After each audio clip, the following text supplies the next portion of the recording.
Good evening. Now, yes. Good evening, board members, Ms. Benavides, Ms. Morales, Mr. Garza, and district staff. The time is 6 p.m. on this, the 6th day of March 2024, and I call this board workshop of the United Independent School District Board of Trustees to order. The following board members are present. Frank Castillo. Annalisa Oliveros. Let the record show that, give me 1 second.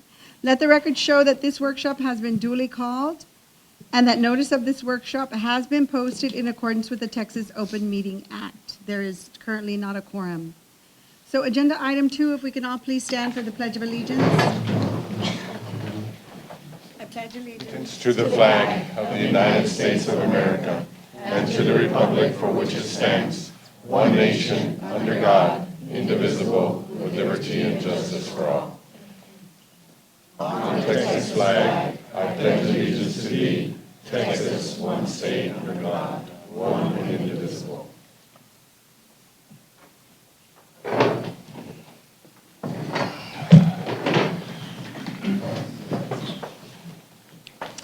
Moving on to agenda item 3, public comments. Yes, Madam Chair, we have one speaker tonight, Mrs. Leti Juarez, who will be speaking on the TIA and fiscal transparency, and she will be given 3 minutes.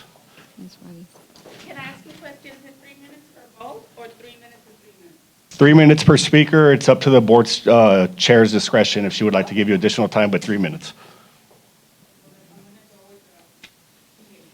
I thought I had read that you can do different ones. I'll work with you. Let's try. Thank you, ma'am. Okay, good evening. For the record, my name is Leti Juarez. I'm sure you all have heard the saying, when it rains, it pours. What you all have is a tsunami. What you all have done to the teachers is unacceptable. I am increasingly frustrated with the lack of transparency, the leadership of this district, and the increasing money given to administrative positions. Teaching is a passion, just as accounting or information technology may be for someone else. Teachers are professionals who deserve respect.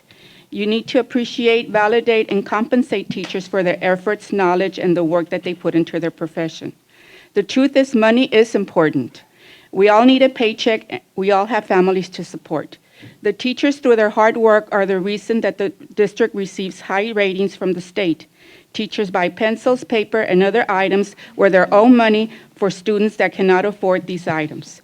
Teachers work weekends planning their lessons for the following week and do not receive come time. When children are struggling to achieve academic success, the teacher is the one that has to come up with the solutions. Teachers do not get direct help from the special ed, the EB, or any other department. School administrators may try to help, but the problems are never solved because there is never enough personnel. There will be a designated scapegoat for the TIA fiasco, but the reality is the whole UISD administration is at fault. Where were the checks and balances? This fiasco is a wake-up call to the board to have the courage to hire someone from out of town to be the next superintendent, someone with an abundance of experience, with no skeletons in his or her closet, is not afraid of making tough decisions.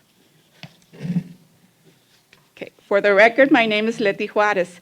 Last November, an article appeared in the Laredo Times which featured a UISD board member. The article stated that she had made a personal donation of 132 turkeys to District 6 Foster and McKinney-Vento families. This caught my attention because the UISD federal and state department, through the McKinney-Vento program, usually donates Thanksgiving turkeys to families. So I was like, why would she do that? She should have spent it on something else. So I submitted an open records request asking for copies of the board members' canceled check, invoices, and UISD correspondence initially approving this donation. It took 14 days for UISD to reply, no records exist. No records exist. Interim superintendents and the board failed to approve the donation and disclose this donation to the board, violating the following policies.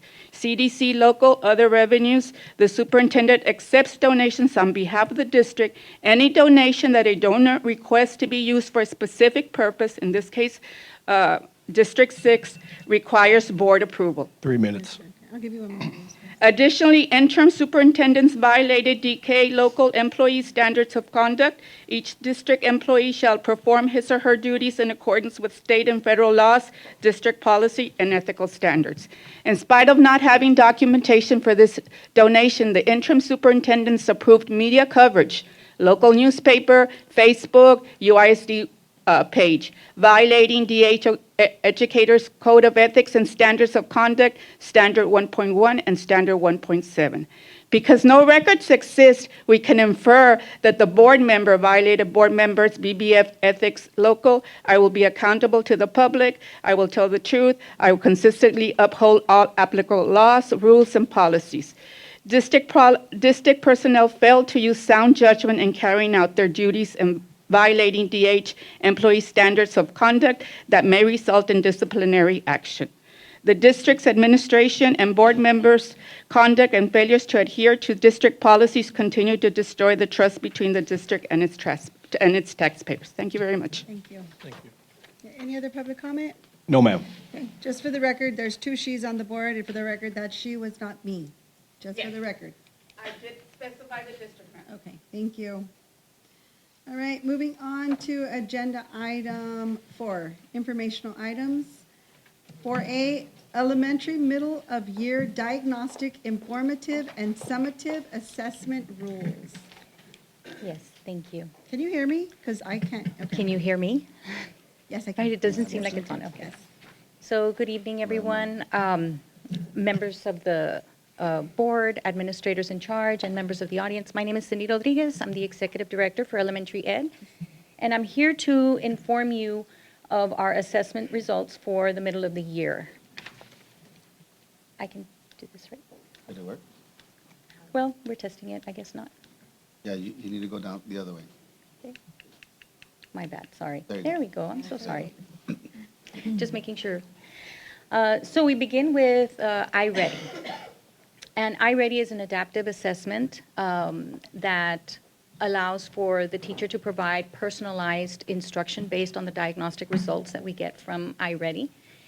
And I also included the magnetic reading, which is not an assessment, and it's not a computer-based program, but I included it here just to remind the board that it is part of iReady. It is supported by iReady, but it, in fact, offers scripted lessons on foundational reading skills for our teachers, for our students in kinder through second grade.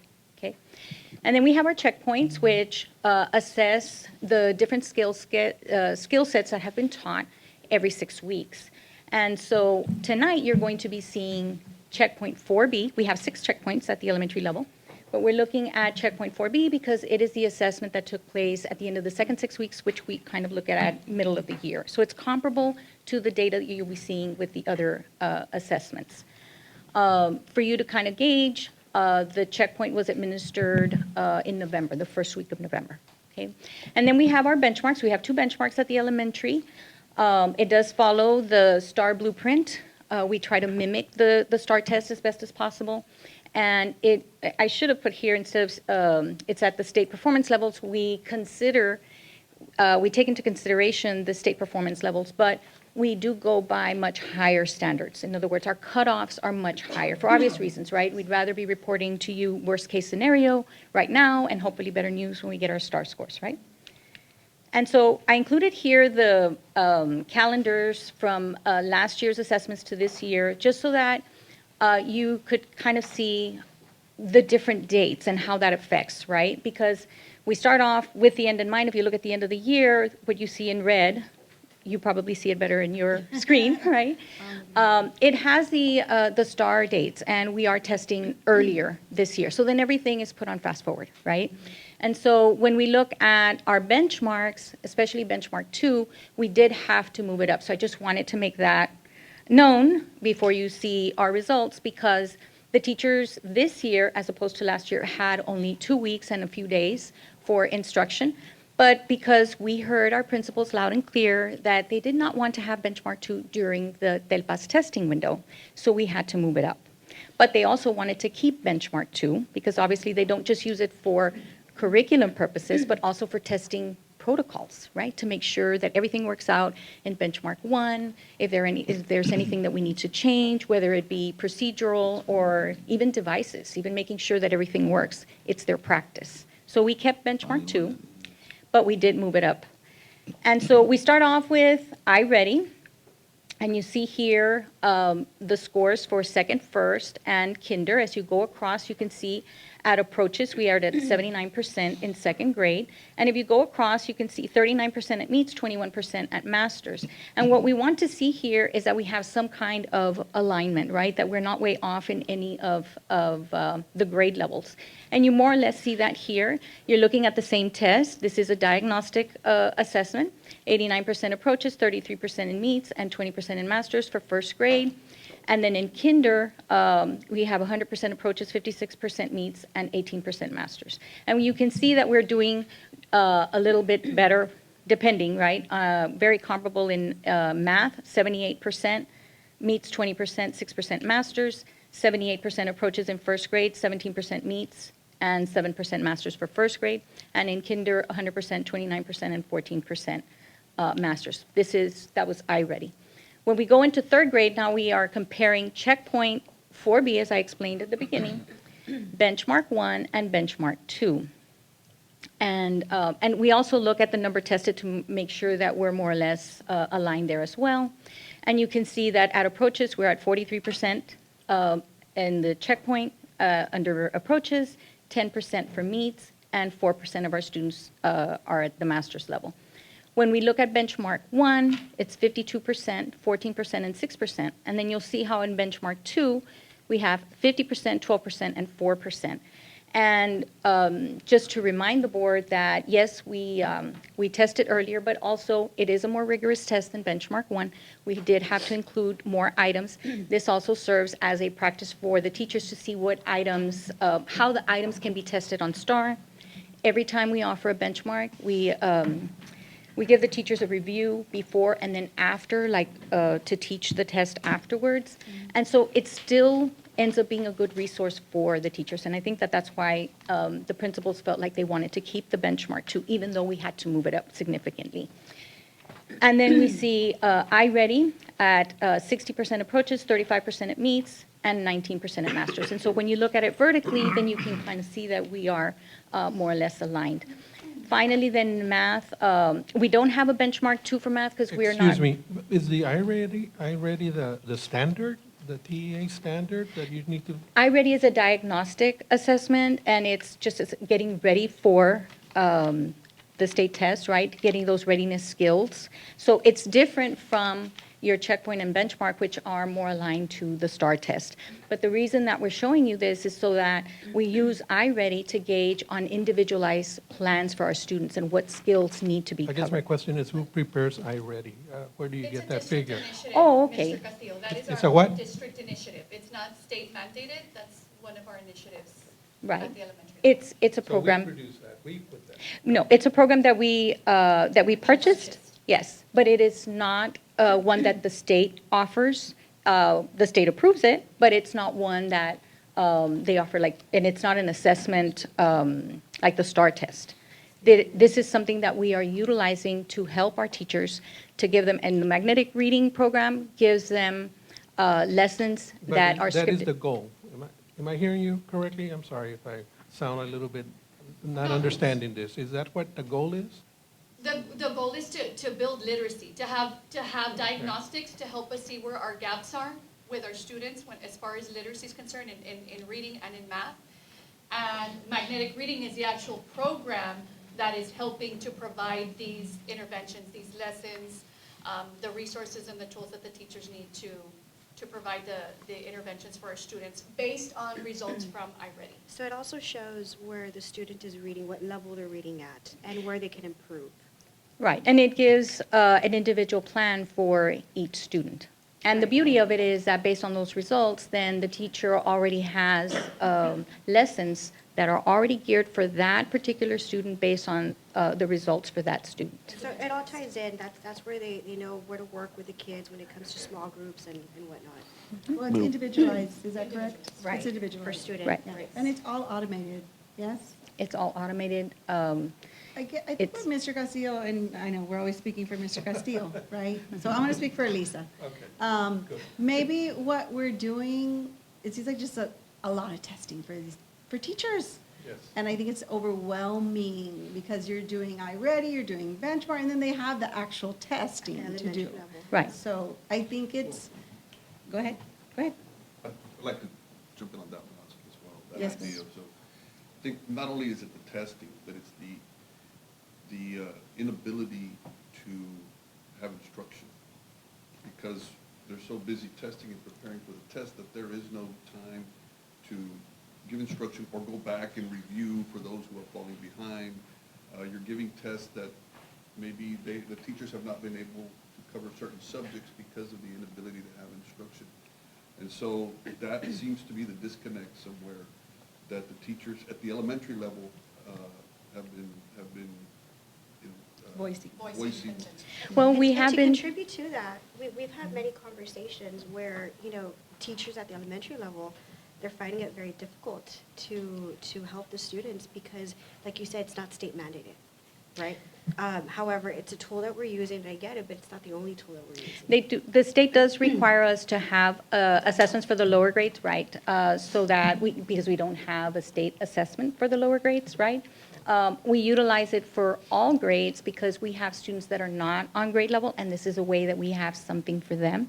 And even for our students that are on level, it allows us to see consistently. You only have a beginning of year, middle of year, and end of year for iReady. So it is not, that's why I provided the assessment calendars. And do know that while we have a survey that's always there for the teachers to fill out to give us feedback constantly in their scope and sequence, we also check with our principals and we survey them. In fact, we just finished doing that this. So iReady is a tool that is used by teachers or by administration? Teacher. Teachers and Yeah, Teachers. both, So- because we use it to see the results and see which way we need to go in providing the support. But yes, the teachers are utilizing it with That's the why I was premising my question as, who's setting the numbers for iReady? The number tested, the approaches, Okay, 60%? so- Who's setting that up? So Based it's on an- data, right? That's an outcome. That's okay. Those are the Right, outcomes. and it's, since it's an adaptive program, right? Since it's an adaptive assessment, so when the child takes the assessment, then it automatically adapts to where the child needs to be. And so everything that is assigned to the student is based on the student's individual level. Whereas when you look at the other tests, this is the test that we give because the state doesn't do that. They don't individualize. It's just, this is what the child And I needs think to the know. greater goal, the greater program is one that allows the teachers to have input and have some control also over what they're teaching. Because, yeah, we get away from teaching because we're having to worry about what tests we're using, what tool we're using, and we forget it's a human relationship. It's a Mm-hmm. Well- teaching relationship. We're hoping that this is, Sorry, if I may add, the reason that we also went to iReady is because we needed to standardize our phonics instruction. That, to make sure that every kinder student had the same opportunity to learn all of the phonics instruction in order to help our reading. Not only that, but it also allows us to diagnose or find the characteristics of any student that is showing dyslexia characteristics so that we can assess and put them in the proper program that they need to be able to be supported. Now, iReady, and I know Ms. Rodriguez alluded to this, is that since it is individualized, it gives the teacher a plan of action as to what standards, what objectives that teacher needs to cover to help close those gaps if that student is showing gaps. So the reason that we have it here as well is because we're looking at the alignment between our checkpoints, between the benchmarks, iReady, and then at the end of the year, we're going to add one more because we're going to look at the alignment to STAR. No, I could tell you. Isn't the master the alignment of STAR for now? Or no? Masters is, Is a level. yeah, It's it's a level, level. okay, It's, okay. I mean, it's the ultimate, right? That's what Why we is want our it so, students to like, achieve, but. different So from? these are the 3 levels that we get when we take STAR. Yeah. We find out how many students are at the approaches level, that means that they're approaching grade level. At the meets, that means that they're meeting the grade level, or they're mastering the grade level and ready for the next with very little additional support. So Okay. that is the state, that is the way the state gives us the results. And so we're putting it in that same format for our principals so that they can see the alignment as well. So on the quick floor, question. Assuming you have this data and it shows these people are approaching your meets or, obviously you've got 90% who are not mastered on your checkpoints. So where in all this do the teachers get to go back and evaluate the data with sufficient time and be able to reteach or be able to give instruction? Because your plan, I know the term slips my mind right now, but your plan is very, very, The scope and Scope and sequence. sequence? Scope and sequence, yes. Right. It's very, day to day. There's a And lot on there. The moment you get off of that, then you're not aligned. Right, and we definitely include this, we have the coordinators include this in the scope and sequence so that they're giving time to the teacher to make sure that when you are, iReady, at the click of a button, can group the students for the teacher, assigns the individual assignments, or if the teacher decides to do something as a group, it can do that for you at a click of a button. So that's the beauty of iReady. When we administer our checkpoints and benchmarks, then we definitely make sure that we incorporate that time. It's before, I mentioned, you may not have caught that, but the coordinators provide a review for the teachers to help the teachers gauge and kind of prepare the students. After the assessment, then they do, okay, so we're looking at district results. Based on those results, look at what you can go back and teach your students, and they incorporate that into the scope so that way it's already within the plan, and we're not saying, well, we go with what we had before and then add this. We try our best to make sure that whatever we're giving them through assessments especially have already been planned out into their time in the scope and sequence. But, we've had this conversation plenty of times where that scope and sequence for the elementary teachers, we've seen it, we've reviewed it, we've gone over it. It's a very, very tight schedule, extremely tight. Those blocks doesn't give you enough wiggle room to be able to go back and truly be able to sit down and help the students in a more individual basis. I do see the iReady. I know we've had many conversations prior to the iReady where we had several programs that were overlapping each other and underutilized, several programs. So seeing this is an improvement, so thank you. However, you did touch on scope and sequence, and it's a burning issue for our elementary teachers. And so, two things. So one, we have gone back to, as a matter of fact, we just met with our coordinators yesterday, and we are looking at how we can best simplify our scope and sequence, right? We're trying to get feedback from our teachers and then from our principals, but I think it's important to see that in the big scope of things, no pun intended, we want to make sure that everything is planned out so that the teacher's not missing anything. Our aim is to make sure that they have everything that they need. But we are going back to see how can we simplify the scope and sequence and make sure that the teacher only sees what the teacher absolutely has to utilize. You touched on coordinators. How active are they in assisting in the classroom, or explain to me a little bit about that role because I'm not too familiar. Yes, well, they take different roles. They train teachers. It can be on a one-to-one, or it can be in groups, depending on, or by grade levels, or the multiple grade levels, depending on what the campus may ask for, or depending on what the data dictates, right? So we provide that support to the campuses. Sometimes it's requested by the campuses, and sometimes we offer it because we see that something is, there's an issue in one of the skill sets that our coordinator can go back and follow up with the teachers. At this time, we're actually working with our teachers to look at even the lesson planning. It's just getting more feedback from them to see what actually works. I know that the complaint has been that it's too much. So I think definitely it's easier to cut back than it is to add more.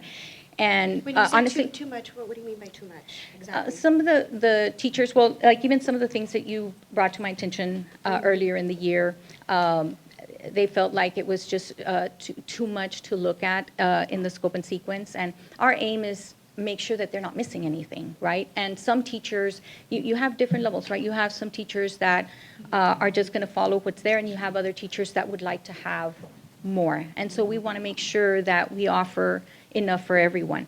But in looking at the different feedback that we received, many of our principals are very complimentary of what we have in place, and we have teachers and we have feedback directly from the teachers that are very happy with the scope and sequence. You're never going to please everyone, but we do aim to make.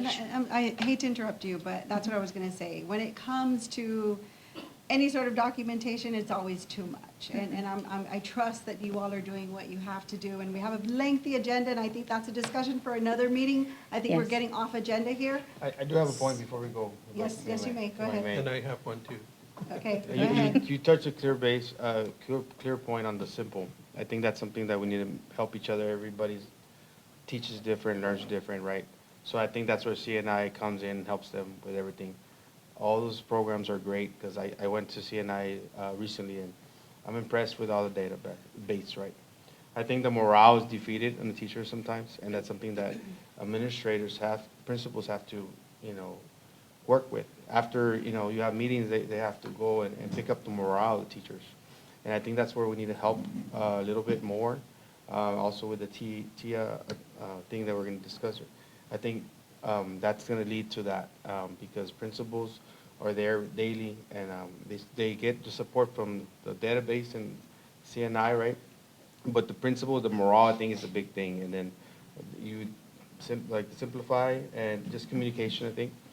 Communication is definitely key. Do know that we just surveyed our principals in our last meeting to get direct information from their teachers, okay, on the programs that we have, the workbooks, just to make sure that we have direct feedback from the teachers as to, what is it that we're going to order. They already know we're cutting for next year.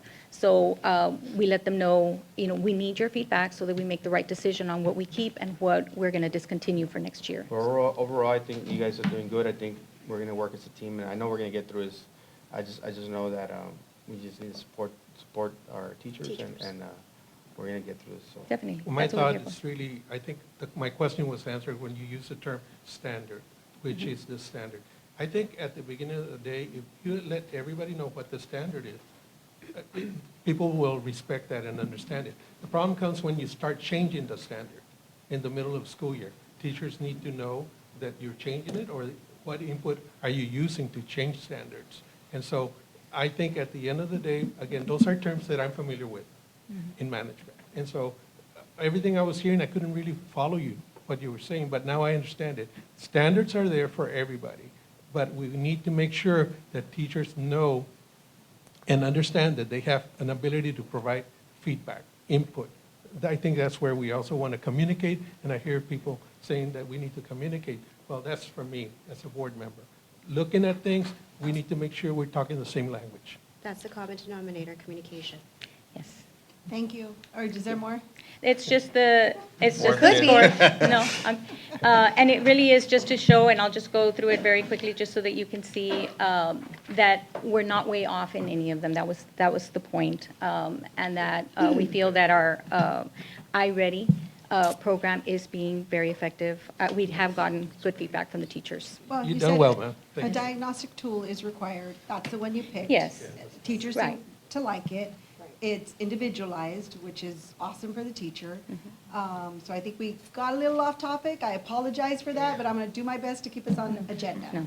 Thank you very so much. Okay. Thank you. Really Thank quick, you. Madam Chair, I would like to know for the record, it's 6:08 PM. We did reach quorum. However, this meeting is correct. posted in accordance with the Open Meetings Act, so we can proceed as is. Do we need to state for the record who came in? Oh, Mr. Javier Montemayor, Gilbert Aguilar, and Michelle Molina. Thank Okay, you. perfect. All right, moving on to agenda item 4B, college academic readiness summary for 2022-2023. Intermission. So I bring good news. This is the data from last year, and I wanted to share it with you in reference to our dual enrollment. So, oh, there we go.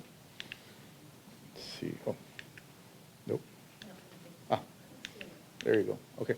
So this is to make sure that we're following goal number one from the district to provide consistent quality instruction for all students, resulting in improved student achievement and progress. So we're going to look at the advanced placement results, which is available to all high school students, and as well as the dual credit concurrent enrollment results.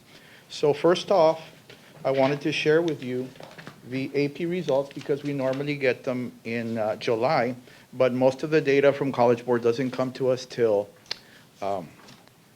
October.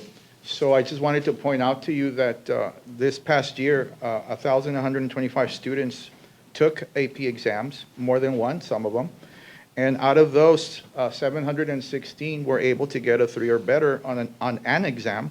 So as you can see in red, UISD is surpassing the state and the nation in AP scores of 3 or better based on the number that they took. So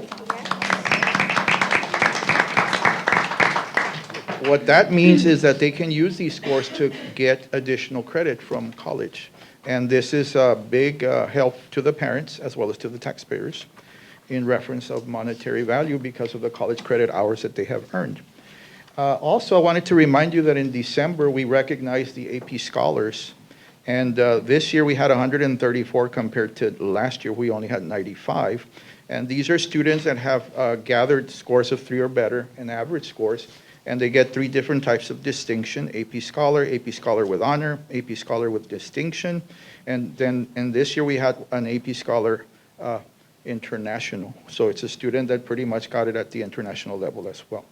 So again, this is just the AP program. Now we go to the dual enrollment program, and this pretty much just covers the early start pathway, HB1, the Gold program, on-ramps. So I'm going to start off with the class of 2023, which is for last year. These are the seniors that took English 1302, English 2327. And I wanted to emphasize that most of the teachers that we have teaching these courses are our own teachers that have gotten master's degrees through the UCAN program, or they have had masters earned on themselves. So this is saving the district money, and it's also providing the enrichment the students need in order to be successful in these college courses in collaboration with Laredo College. So you'll notice that the passing rates are close to 100%, 97% for English 1302, 97% for English 2327, Math 1314, 96%. So just to give you an idea how the students are doing in these courses because of the level of support that is provided by the teachers. You'll also see that they also take Government 2305, Government 2306, the passing rate again 98%. And we also have it not only in the fall, but also in the spring term, because some of them decide to offer it at different points. So we also have it at 97% and 99%. And these are courses that are required for graduation, as well as courses that are required to meet the foundation courses at the college level. We also offer psychology to the seniors.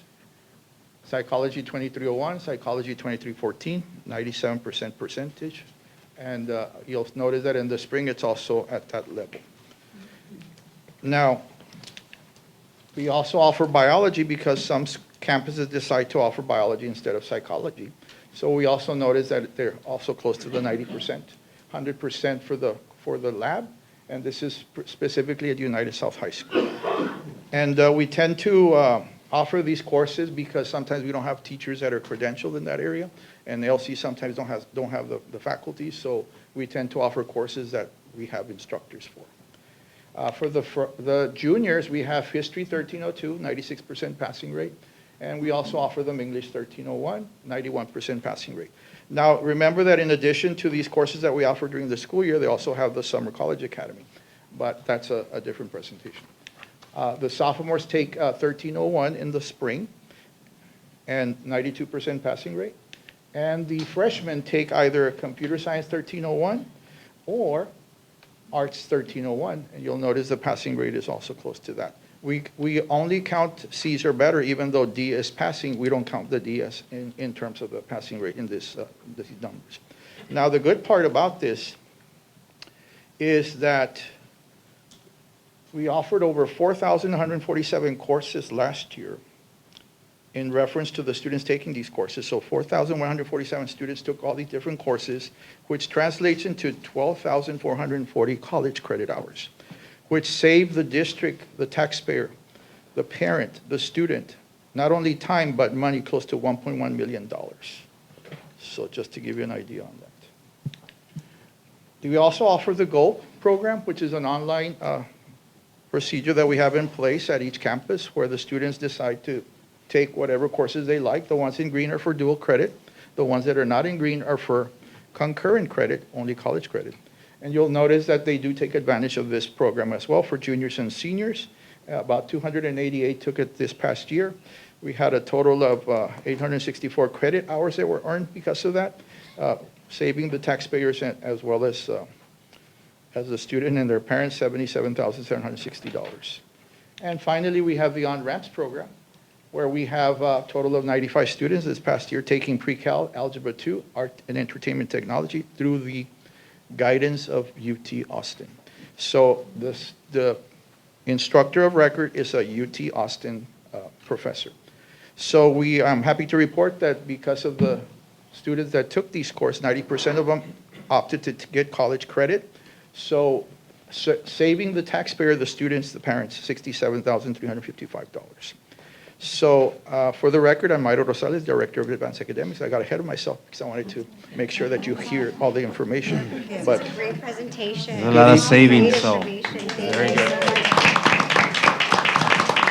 Very proud of our students. Yes. All right, moving on to agenda item 4C. Updates and information on the teacher incentive allotment or TIA plan.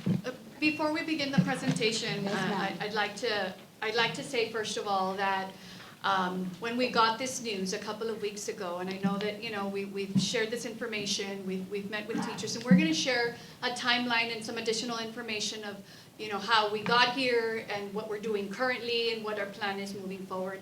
Absolutely, yes, I agree with the public comments 1,000%. Our teachers work extremely hard.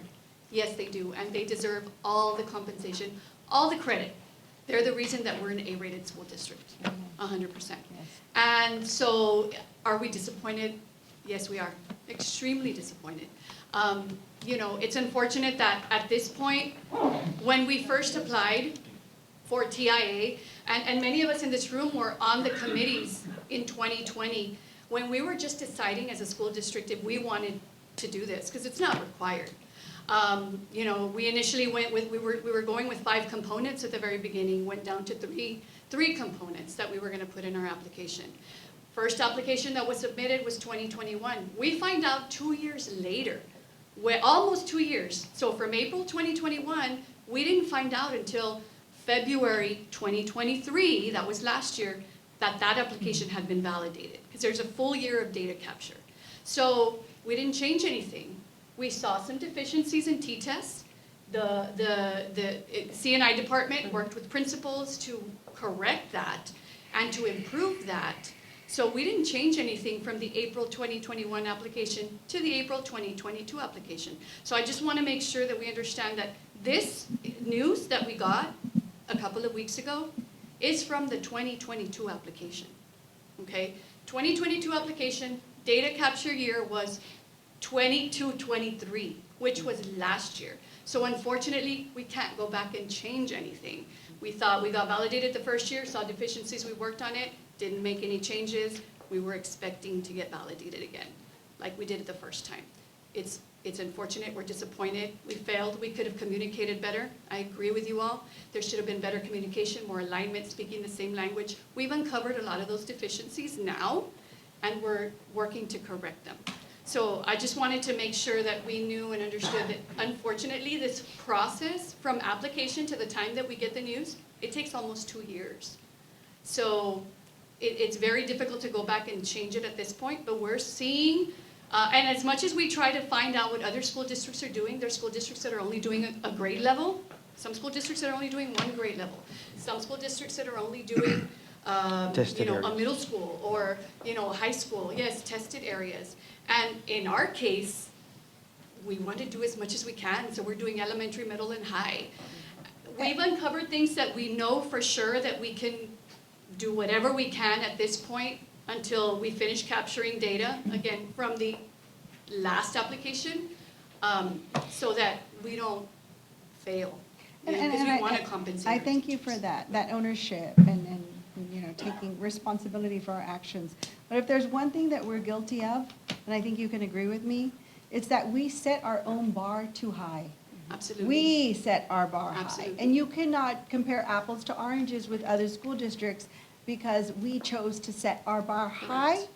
So if you want to Yes. say we failed, but I think we just shot We very should- high. Absolutely, yes, you're right, It's Soledad. more like We- reality and then what we want. Right, and because we have been that kind of school district for a long, I mean, that's how we are. We Yeah. set the bar high, that's why we're outperforming, that's why we're one of the top districts in the state of Texas when it comes to performance.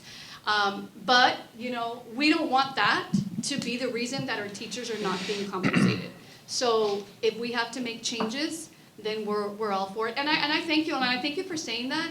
And I thank you for being so supportive, because you all have always been all about, what do you need? How can we support you?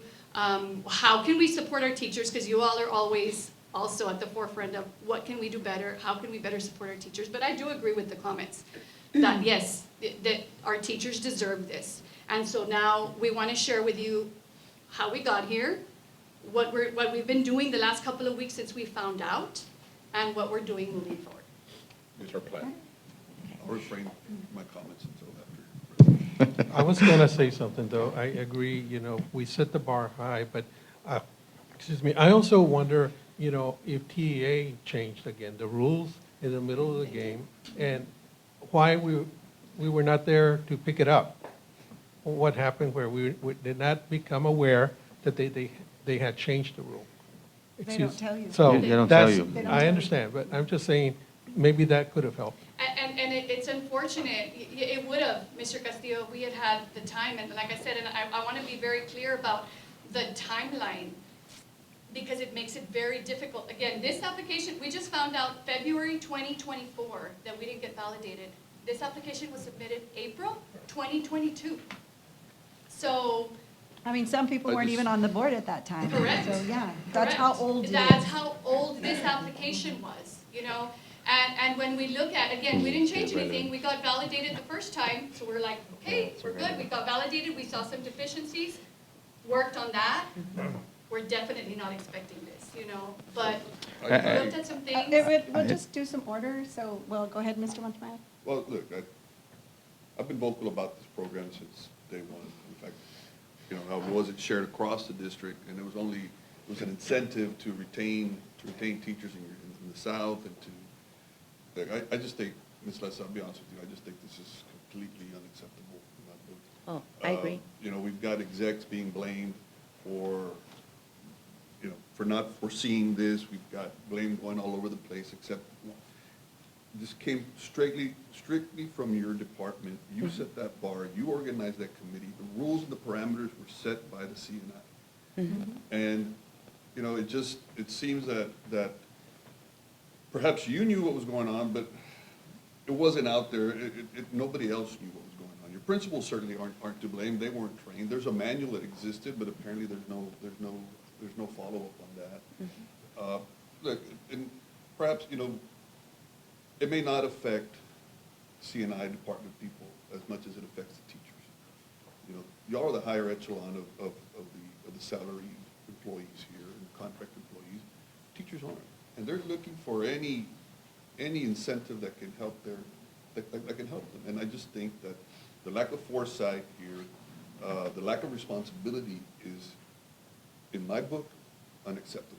And, you know, and I want to know that, I know you've met with the teachers, and I know you've already gone and talked to them. And I'm not trying to belittle anybody here. But it's been plaguing me for a while.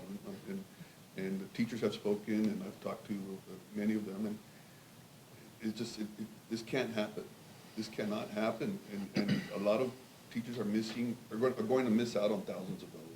Absolutely. And like I said, it may not affect your CNI department because they're very well salaried, but it's going to affect some of these teachers, and the plans that they have for their kids and their future, their households are going to be affected. And I just can't, I really hope that it doesn't happen again. And, whatever committee or whatever system you have in place, I hope it functions. Just to add on the committee, I think my question is, who's on the committee, right? Are these teachers are involved in the committee? Because they're the ones that are getting the feedback of what they're doing, the principals, right? I commend CNI, they work hard every day. We have a great staff. Like, I really believe that. I've been here for a year. But I think, of course, it falls to communication, all the cracks. But based on that, I think we need to stick to the facts of what we have.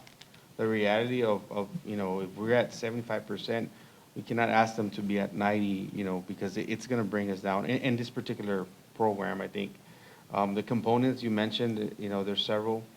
I'm not an expert, I'm just seeing what people are saying, but the components, maybe once we open it up for high school, LBJ or United might be, we have different ways of how kids learn in our schools. So the different, instead of 3 components, we want to have different formulas, I guess, how each school can see what is working for them. I think maybe going forward, that's something to look into. Not, I know you guys have something to show, but of course, it is unacceptable. I think we're all going to take blame, even myself, because we're a team, and I think as a team we're going to move forward and we're going to get out of this. But I think just communication with the teachers and allow the teachers to give that feedback, and the principals. If we can have principals in the committee, that'll be awesome, because they can relay that to their teachers. And I think that's something that we need to start working with principals, because they are there every day, and at least they have somebody that day they can go talk to their principals, if they have a question, Yeah, Because I was reading here, we collaborate, feedback to teachers on Friday meetings, right? So that's how they relate information. But maybe some teachers might not relate everything they're going through because of that confidence or that Google Sheets or stuff like that. But having a principal involved, I think they can go to them and have that one-on-one. And like Mr. Montemayor said, that manual on the principals, just give more opportunities for them to communicate within themselves. But And you're going to see that that's what we have in our steps Yes. moving forward. And then also, I just wanted to give you the history of where we came in. So for the record, Emma Leza, Associate Superintendent for Curriculum and Instruction. And we did receive our validation report. We received it February of 2024. Again, we did not make any changes to the previous application that we had, other than, no, actually in this one, we did not have any changes in the application. We changed the one we're currently in, only to add another feeder pattern. So it really, all of this began, and the first training, and I was part of one of the committees. I chaired one of the committees. I was not leading it at that time, but I was a chair of one of the committees. We began our training October 2020 through February 2021. Our first training was with TASB, Texas Association of School Boards. They had a leader leading us through the application process, what it is that we could use in our application, what we couldn't use in our application. And then we continued with training from TEA in their TIA group. This was a full district committee, so we had 3 chairs. We had from the district, we had human resources, we had finance, we had principals, and we had teachers. Okay. So we were all working together, all learning it together. It was during the time that we were in virtual instruction because of COVID. So we didn't have students on campus at that school year, so everything that we were learning virtually. We came back to in-person instruction 21-22, and I'm sorry, we submitted our application April 2021. We started 21-22 to be our first data capture year. In the application that we had for 2021, we did have 5 components. We had the component required by law, T-test, the teacher's observation, student growth measure, required by law. We also included STAR achievement or progress, and we had teachers' attendance and teachers also turnkeying professional development. Well, very quickly in that 21-22 school year, when we came back, we were really struggling just to keep the COVID restrictions that we needed to adhere to. So we submitted an amendment to the state, and we said we cannot keep attendance and we cannot keep professional development. We surveyed all of our teachers. They said it's impossible for us to get there, so we did make that modification. We were allowed that modification because that was a local decision. In other words, it was not one of the two required by law, okay? So we went through our data capture year, August through May. In April of 2022, we had to again submit another application. No changes, keeping the 3 components. We submitted our data October 2022. We did not get notice of validation until February 2023. At that point, we did notice in our report, the highest point system that you can get is a 3. And in one of our checks that is directly related to what we do in our district, nobody else, our district, was the T-test and the student growth measure. And we noticed some deficiencies there. So we brought in TEXI experts to help us calibrate for teacher observations. And then we also added into our student growth measure the data, all the STAR data for the teachers to be able to have a picture of where the students were beginning with them, because we noticed that our student growth measure was high. We were validated and we had 41 teachers designated. 22-23, that application, April 22, now becomes the application where we gather data for the 22-23 school year. That is the data that we gathered and we submitted in October 2023. Again, we had no indication that it would, we changed nothing, not even adding another feeder, nothing. We kept the same application.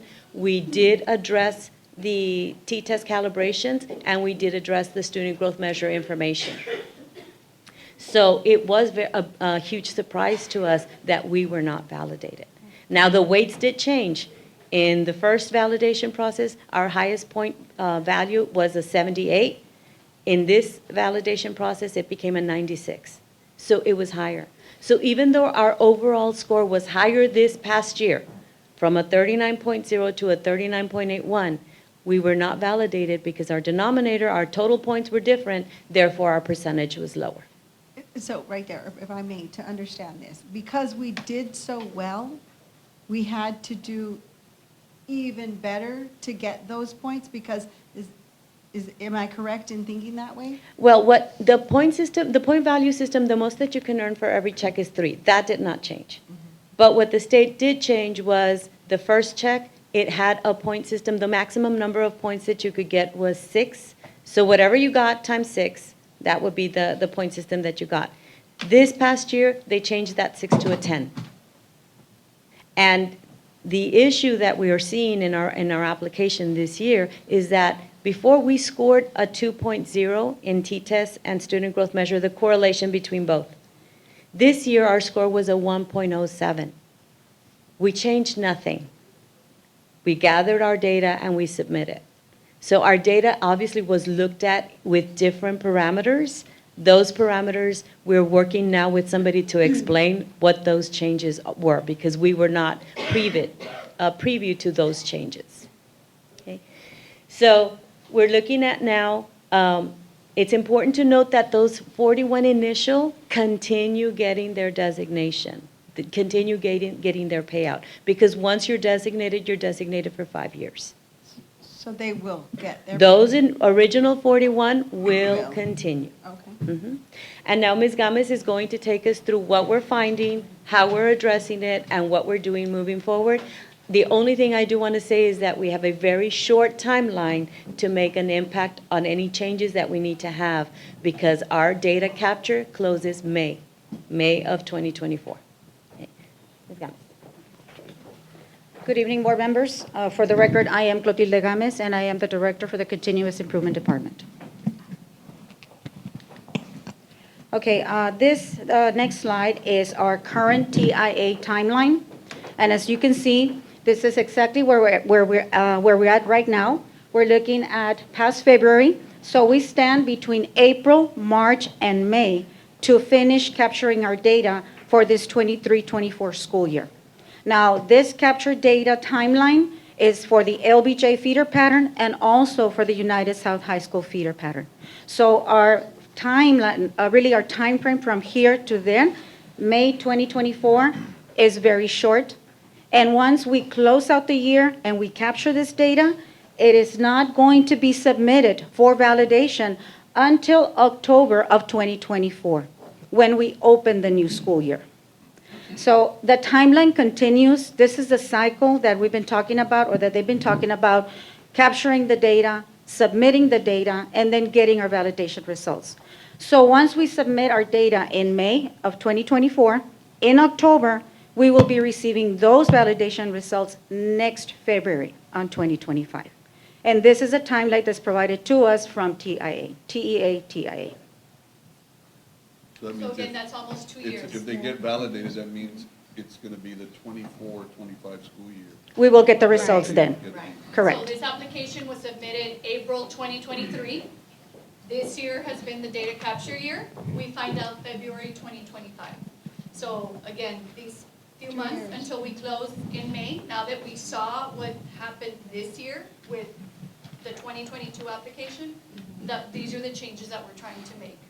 Okay, in these. can y'all just simplify for me? What are the errors that we're talking about, that y'all found?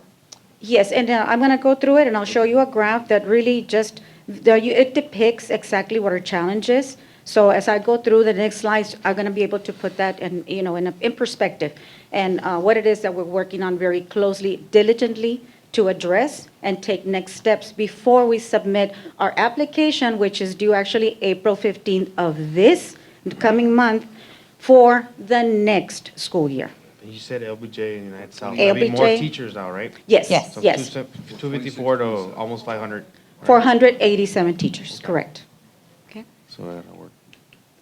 Okay, so I'm going to go through our TIA components. As when Ms. Leza and Ms. Morales were talking, we started way back then with 5 components. We have 3 components right now. Our very first component is the T-test, our observation tool that we use with our teachers. Now, the plan of action is, and since even though we were validated, we have implemented several measures to ensure that we continue our calibration exercises with our principals and administrators so that those ratings are actually more aligned and that every rating is substantiated by evidence every time they walk into a classroom, and they provide the feedback to the teachers. So this T-test, as we continue to move on, and with the short period of time that we have left, we're looking at activities that will continue with TEXI consultants, and it is for both feeder patterns. And what we want to look at is ensuring that those averages are aligned to how we are being validated by TIA. And I'll show that in just a bit on when you're going to see the graph. Now, we will continue to review our data, and we are going to be able to determine possible adjustments to our application as we move forward and when we submit it in April 15th. And one of the things that we can look at and that we are able to adjust even now are the weights to our components. And the 3 components are T-test, student growth measure, and STAR scores for either achievement or progress. And as you can see, these are the respective weights: 40% for T-test, 35% for student growth measure, and 25% for STAR scores for achievement or growth. That That's- is dictated to us. That is what is in our application right now. So That is what our committee, That's what y'all are setting. that's what our Yeah, committee that's what we said. said, and now we have the possibility of changing that. Okay, so that could be the answer So to you Mr. might- Montemayor's question as to where was the error? Is that, Well, in other words, the district set their own parameters, Correct. as opposed to, other school districts that had different parameters. So we basically, like Ms. Morales was indicating, we set the bar. We set the bar very high. We have a rigorous system in place, and we have 3 components. Other districts have only 2. That third local component was really all on us when we decided to incorporate that third component. And 2 going out back of to the 3. beginning, it was 5. What would you like to see? I would just like to make it simple. yes. Simple, and ensure that the steps that we're taking are the ones that are going to be really directly affect our teachers, and will be able to earn these designations with their allotments. And truly, it's not just the teachers that will be positively affected, but our student outcomes.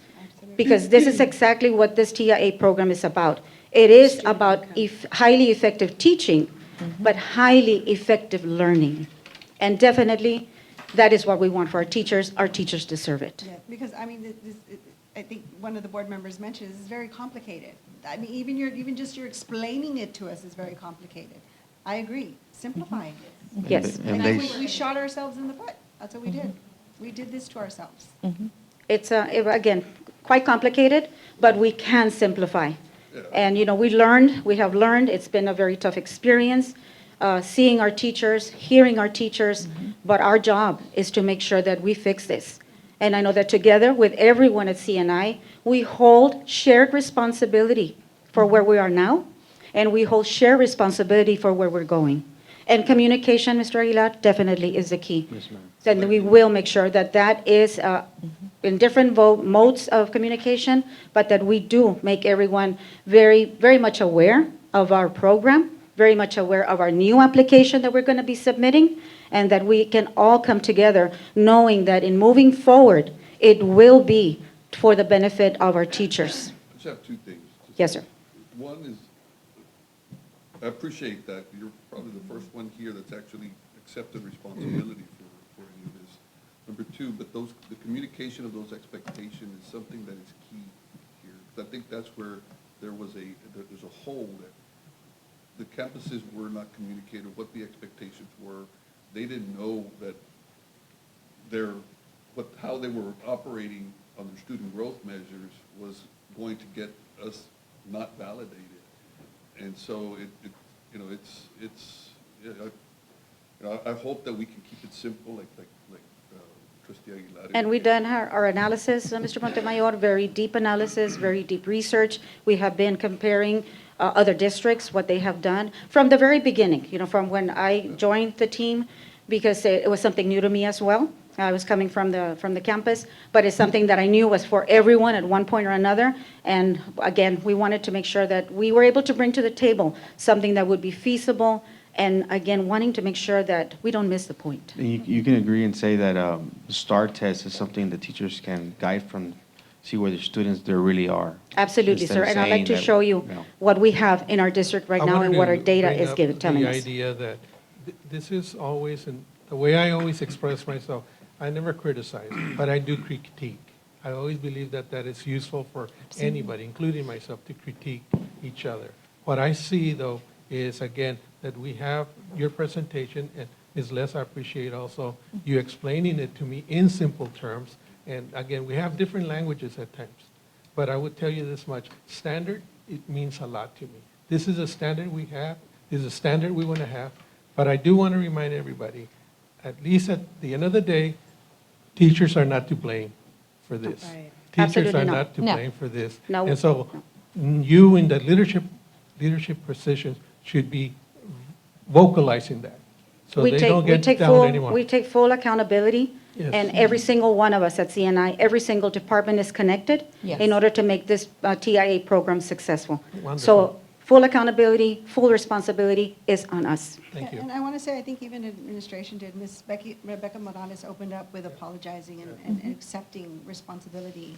And I even thanked her for taking ownership of it. So I don't think there's anyone in here who's passed the ball to the teachers. No, Stand up if you thank you. did. But I don't think there's anyone in this room who has done that or who would even think of doing that. I think that's a common denominator in this room. We know the teachers are not responsible for this. Thank you, So ma'am. I don't want our And we teachers do to have feel the that in support. any way No. because it's never been stated. We've never blamed it on the teachers. Nobody has. Yeah, and Ms. Morales opened up very well with her taking ownership of it. And we do know that we have their full support, and again, your support as well. Okay, as I continue, so our plan of action in making sure that student growth measure is that particular point of challenge in our results. A video was created with additional updates to the student growth measure database, and it was provided to all TIA eligible teachers and campuses. Now that video provides them guidance on what it is that they can do at this particular point in time to make adjustments to their student growth measure. So that what they can do is look at their students in a holistic, have a pure holistic view of the data. So if they deem necessary to make adjustments to the student growth measure, they can. And the window was open from March 1st, and it will remain open until April the 8th. And it's also important to note that the video was so that we could have a standard message. However, we are having what we call office hours, which is time that we're going to have at different times in the day, so our teachers can log in and ask us any manner of question, and we can have somebody from CNI supporting them. Okay, and each cabinet member, that's us, we have been assigned to campuses to monitor the student growth measure changes and provide additional support to teachers and administrators. And the graphic that you have here, that is directly taken from our database, our IRIS database. This is what the teachers have at their disposal, which they can always access to make adjustments. And how we updated it was, you can see now that it's always had the TELPAS, the STAR scores for the student, the historical STAR scores, so our teachers always have that the moment they go in to input their data for student growth measure. But we were able to update it, the instructional accountability with the data evaluators. They were able to put in the TELPAS grade, the TELPAS results, grades, and attendance as well. So that is how the most updated view of this particular database that they have for their convenience. Okay, this is the graph. This is the graph that shows us exactly what our challenge is, and we've been talking about student growth measure. So when we're looking at the LBJ feeder pattern, the 254 teachers, and that one particular check that Ms. Lessa was talking about, I can tell you that in analyzing our data and how it was submitted and how Texas Tech begins the process to validate, the very first check is the one that holds the most weight, and it is the one that sets the foundation for all other checks. So yes, our points were increased without us knowing. The weights were increased, and that was made public to us in the guidebook, but it was made available to us after we had submitted our data in October. Okay? So, but we can see, and this is our data, these are our results. We can look at our T-test observations for the campus of the LBJ feeder pattern. 73.60%, that's based on T-test only. Student growth measure, this is the teacher's self-report on student growth, 91.66. And then the state and TIA is also looking at STAR progress measure by teacher. And this is the accountability that the state has for the districts. So when we're looking at alignment, we're looking at there being closer alignment between the T-test observations and the student progress measure. And that is STAR progress measure, domain 2, and the accountability for districts. Student growth measure, obviously our point of challenge.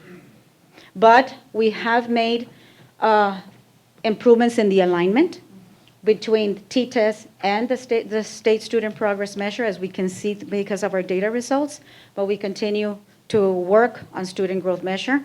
But that is, of course, the challenge that we're seeing. And this is where we've created those avenues of support for our teachers and our campuses. I can tell you that TIA validation, regardless of the checks, they're looking for consistency in our ratings and in our averages, and they're looking for alignment. Those are the two main components that make up the validation process within the 13 checks and the 5 domains of the validation. And when you say consistency, is the whole teacher as a group, right? The whole 254. So just so people can understand. Well, actually, 254 are only for our first check, and then the rest of the checks are those within the teachers that were designated, Okay. whether recognized, exemplary, or masters. Couldn't you just have those two components that you were just mentioning? Yes, we can. So all these other- And that's, Yes. and I'd like you to know that we just put in a call to TEA, giving them a summary of what we have and asking if we can amend our application for this year to include only the T-test, which is mandated. Student growth measure is also mandated, but because we already have in our application that we can use achievement or progress with STAR, we're asking if we can just move STAR progress to replace student growth measure. Now, student growth measure is something we must keep. we must continue to work on, and we must align better for our teachers to be able to show their progress for their own classes, because it is still part of T-test evaluation. So we've got to keep it, but we may not have to keep it in our TIA application. So just to be clear, the application we submit this year, April 2024, we already have complete control over that. We're removing it. Okay. That is the plan. Yes. What are we amending? The current So one? that's The the current one. 2023 application. Last year. Right, from last year, which we've been collecting data this year. Either way, we're prepared with all of these things that they're sharing with you to provide support to the teachers on the campuses so we can make any adjustments in case we cannot remove it. But we are trying to remove it for last year's application, 2023. But you know the answer to the question already, because other districts have used STAR Progress as a measure, as a component. So we know the answer before you ask the question, I'm assuming. Is that correct?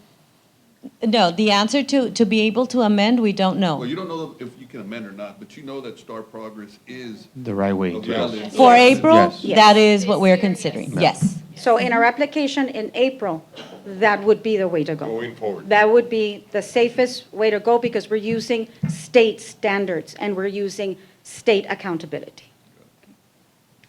But that would only include teachers whose STAR test. STAR tested for now. For yes. now, Third yes. through high school, STAR tested areas, yes. Now, we're in. And only, and I have to say this, only in reading and math, because that's the only place that the state provides STAR progress measure for us. And in this visual that we have here, this is the actual STAR progress measure transition tables. So when we're looking at how the STAR and how the accountability system is giving us the results as a district, when we're looking at STAR progress measure, this is looking at exactly how the STAR progress measures the value added to every student's learning from one year to the next. So how is that being done? If you can look here on the left-hand side, annual growth. So we have the 22 STAR performance. For any student that the result comes in that says low, does not meet grade level, but then in 2023, the performance result said high, does not meet grade level, still the student did not meet the approaches. However, the student grew. Growth. There was value added in the learning of this one student, and the student grew.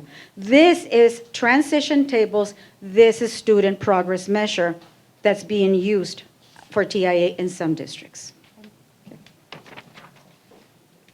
I'm sorry, I have to excuse myself, but Mr. Montgomery will be taking over.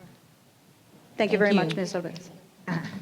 Okay, so then ongoing meetings, we continue. We did meet with our teachers on February 23rd, with the teachers that were not designated due to the non-validated status. We heard our teachers, and we provided them the results, not in its entirety, but we needed to tell them where we were and the steps that we were going to take moving forward. Also, on February 29th, we met with the LBJ teachers, and we did the same thing. We provided the program details with the results. On March 1st, Ms. Lessa met with all of us at CNI, and we reviewed the processes and the data correlation results from T-test and student growth measure, and of course, to discuss improvements. So these dialogues have been ongoing, and we have continued to put our results on the table fully to understand what brought us here and how it is that we're going to correct this. And then on March the 4th, again, Ms. Lessa led the cabinet meeting and assigned us all to monitor and support systems from the 24-23 data that will be submitted in October of 2024. And just yesterday, March the 5th, we had a consultation with TEXI, the TIA team, to review possible next steps for the 23-24 data and options for the 24-25 modification expansion application that is due April the 15th. And again, they did review everything with us. So we know that our challenge is student growth measure, as it stands right now in our application. Okay, and continue. The campus executive directors will be leading with the coordinators. They will be with the coordinators. They will lead to review and make changes to the student learning objectives for the student growth measure system. As far as the committees, we are going to have members and campus representatives from the TIA campuses, together with administrators, to be the TIA ambassadors and within this committee. And we're looking to set criteria for our application April 15th, okay? However, we will also be sharing this, other statewide models with UISD data so that we can really discuss what is going to be our best option moving forward. And we did invite every teacher that we met with on February the 23rd to be part of this committee.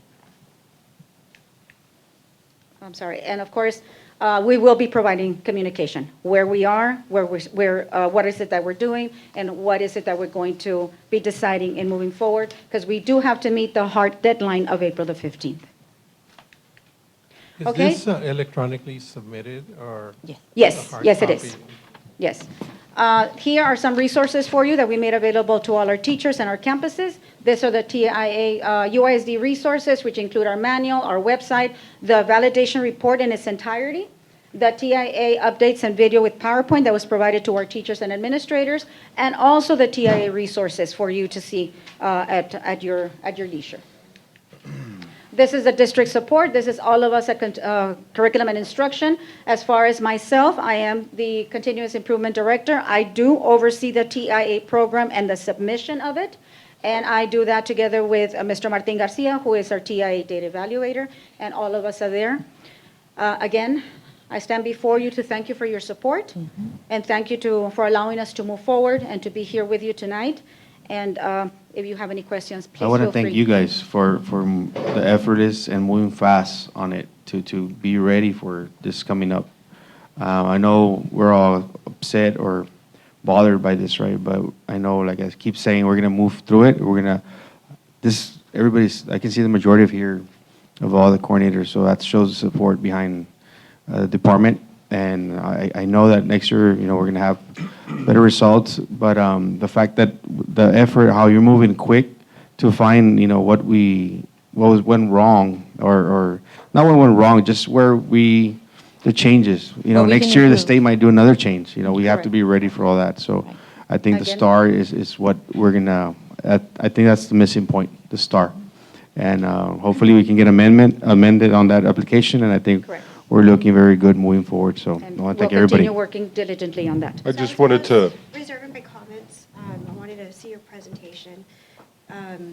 I appreciate the support here in the room. It's unfortunate that we cannot foresee what the state's going to do, when they're going to change. That communication from the state down to the district, it's poor, and we see how it affected us, unfortunately. I will tell you that I did talk to several teachers, and it's heart-wrenching. It is. It really is. I've always said this, those teachers are in the trenches, in those classrooms. They work very hard.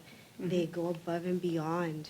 They deserve every opportunity that we can give them to make an allotment. Absolutely. An incentive. However, we identified that common denominator of communication. And I don't think at any point we said that the teachers were to blame. Principals were to blame. If anything, we have the support at the top, Ms. Lessa, Yes, absolutely. and we should be able to communicate that. Mhm. Over-communicate if you have to, down to the principal support, to the teachers. I like the fact that we see what happened. We can't change the past, but we can identify what happened, what safety nets we need to put in place, and you guys jumped on that right away.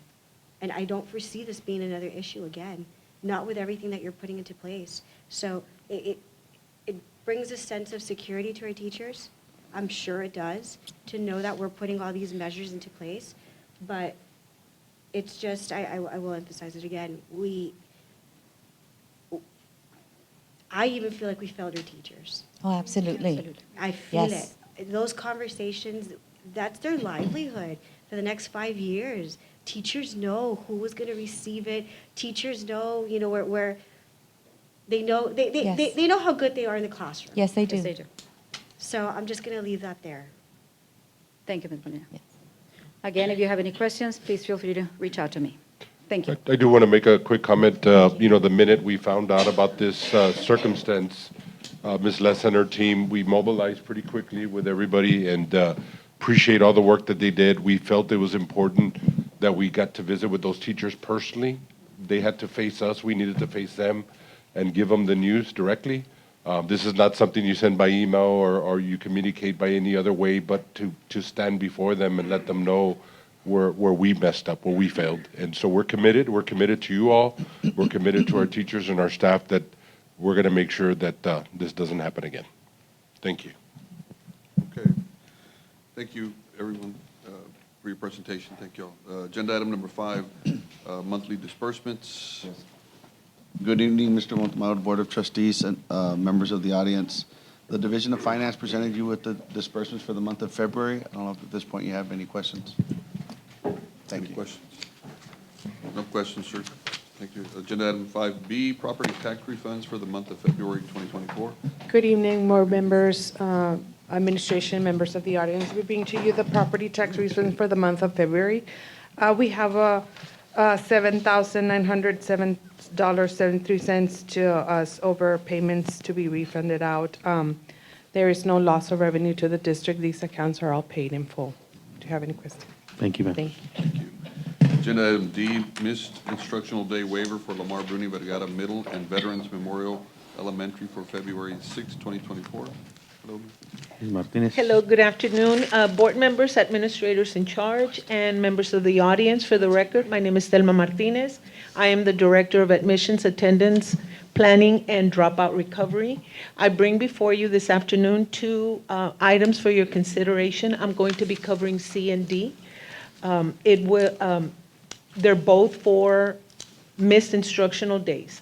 For your information, districts and campuses are able to ask for waivers due to missed instructional days if they are due to inclement weather, safety, or health issues. The first item for your consideration is for missed instructional day on Tuesday, January the 16th, when UISD closed for instruction due to inclement weather. All of our campuses have, at this time, enough minutes to meet the 75,600 minutes required by TEA, and our department does have the supporting documentation needed for this submission. And item D, the second item for your consideration is also for the missed instructional days for Lamar Bruni Vergara Middle and for Veterans Memorial Elementary on Tuesday, February the 6th, due to a health issue, and this was from a city water outage. I do want to repeat that we do have enough instructional minutes to meet the 75,600 minutes required, and we also have the documentation for this waiver. Is that what it is, 75,000? 75,600, and we have plenty more. Reserve. Any questions? No, no We're questions. not making the standard too high. Okay. Thank you. Thank you, ma'am. Thank you, Ms. Martinez. Agenda item 5E, extension of the financial advisor services agreement with Tijerina Galvan Lawrence LLC as United ISD's financial advisor through April 30th, 2028. Yes, at this time, it is recommended that, we're going to recommend that the Board of Trustees approve the extension of this agreement with Tijerina Galvan Lawrence LLC as United ISD's financial advisor. Just to let the board know the type of services they provide to us. They always are watching our debt and see if we have any refunding opportunities. And so it's always good to have this type of agreement in place so that they could be kind of like our watchdog in those kind of situations. And if we're ever going to issue any other debt in the future. Any questions? They'll be our financial advisors. Thank you. Thank you, ma'am. Agenda item 5F, resolution in support of grant applications submitted to the Governor's Public Safety Office. Good evening, board members, administrators in charge, and members of the public. My name is Dr. Edie Landek. I'm Director of Grants Administration here for the district. Every year or so, we come before you to get resolutions in support of grant applications that we submit to the governor's office. And there are certain requirements that we have to meet for resolutions that are a mandatory part of this submission. And we've been quite busy. Usually if you get one grant out every 6 weeks, it's pretty good. We got 5 out this month. and there's more to go, and it's busy, and we're going to do everything we can for our students, because our students and our teachers and our staff deserve whatever we can do for them. Of these 5 grants, each one requires a resolution. The resolutions are attached. Each resolution contains the mandatory 4 elements of the requirement: an authorization from the governing body, the commitment to provide all applicable matching funds, a designation of the authorized official, and a written assurance that we will return all funds to the Public Safety Office in the event that they're not expended correctly. This covers a body-worn cameras grant that we're going after for the police department, where we're seeking funding for the additional body-worn cameras. We were able to purchase 26, and we're asking for 76. We're also seeking bullet-resistant shields, and we're after 3 cybersecurity projects, 1 for governance and planning, 1 for assessment and evaluation, and 1 for mitigation. Any questions? No, ma'am. Are these matching funds at all? These are all- The first 2 grants for the body-worn cameras and the bullet-resistant shields are no matching. The last 3 for the cybersecurity have 10% matching each. The total of the matching for the cybersecurity is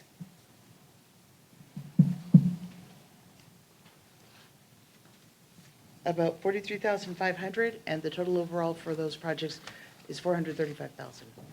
I did have a question. Yes, Do sir. you have any plans for any grants for the K-9 unit so they can get some additional training and things like that? When grants come available, we write for them, and what we do is, especially whenever it's something related to our police department, we contact Chief Aaron Salazar, share with him, and he gives us the go-ahead to write for it, and then we do. So you wait for him to tell you? We find them, and we go to him and say, these are available, and we let him direct us.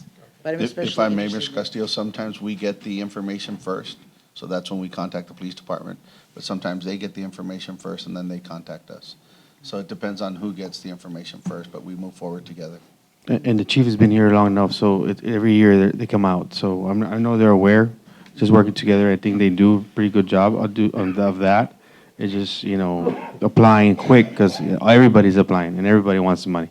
But I thank you for your good job. Mention, keep an eye out for that. Always happy to do so, and it's a pleasure to work with police officers, because you tell them what you need, you get it. Okay, that's it. Thank you very much. 5G, awarding bids, proposals, qualifications, and extensions.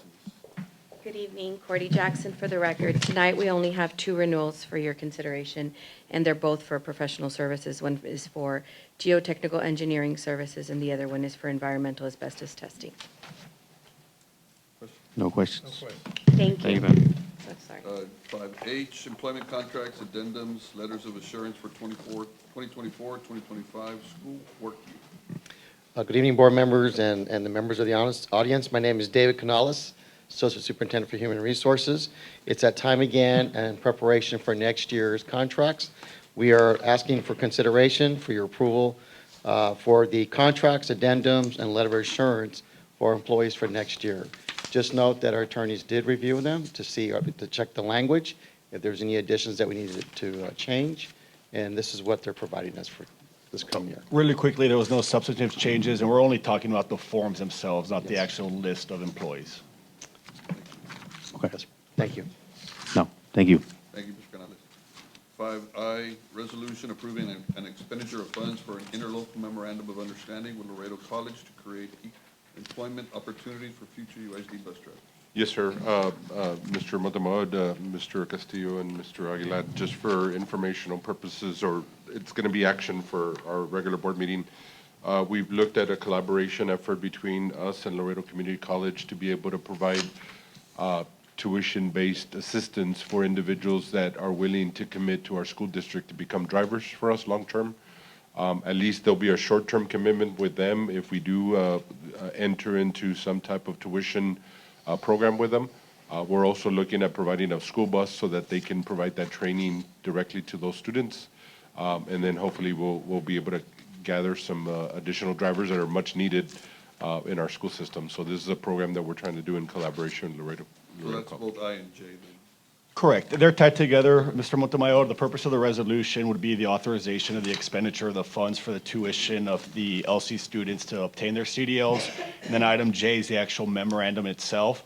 Now, keep in mind, this is a first draft. We still need to approach LC, and I'm sure they'll run it by their fine attorneys, and there might be a little bit of negotiation back and forth, but substantively, it's a very fair agreement for both sides, and it's, I think, a proactive idea to try to find some bus drivers, which we all know has been very difficult. Is it a cost? Is there a cost? The tuition, sir, the actual tuition, whatever they, Do you know? hijo, it's probably around 3,500, somewhere around there, for the whole program itself. Per person. yeah. Per student? Yes, sir. Yes, sir. But I think it's a good investment, what we're going to get back. And to keep note, it's only for the CDL licensure. You know, if we have a student at LC who's also getting other degrees, it's not going to cover that. It's only Yes, for the it's CDL strictly portion. for, and it's a commitment to us, right? So they would 3 have to years have an is what we're agreement proposing. that they would have to work with us for so many years to pay that off, essentially. Thank you. And K, 5K, request from board members in reference to the use of discretionary funds for projects and campuses. So other than what's in your packet, sir, there's no additional requests. And item 6, adjournment. So moved. Thank you. Have a good evening.